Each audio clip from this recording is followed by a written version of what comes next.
Friends, I want to show you how Chinese communist propaganda is conducted right under our noses. Specifically, in a spa beside Newport City, here in Pasay.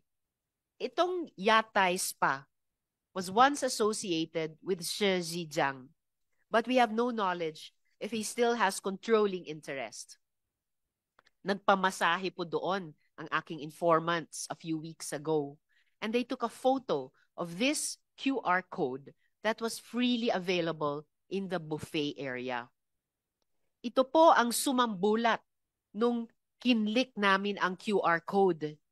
A Telegram group called Hongsheng, sounds familiar ba? To support overseas bosses.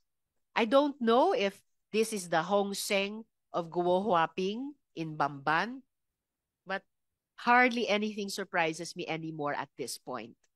It also has a video containing a mishmash of anti-US statements and a call to serve the motherland. Here is the video.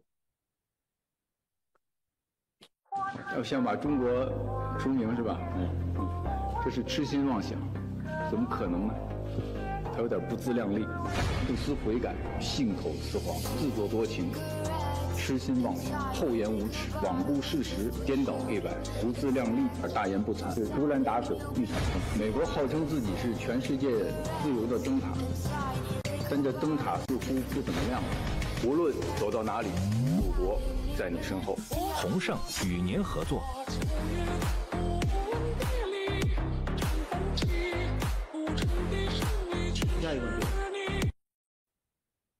Groovy pa ng music, no? At hindi po ito tago. Hindi po ito secret na access ng informants kung nagpamasahe at nagbuffet pagkatapos.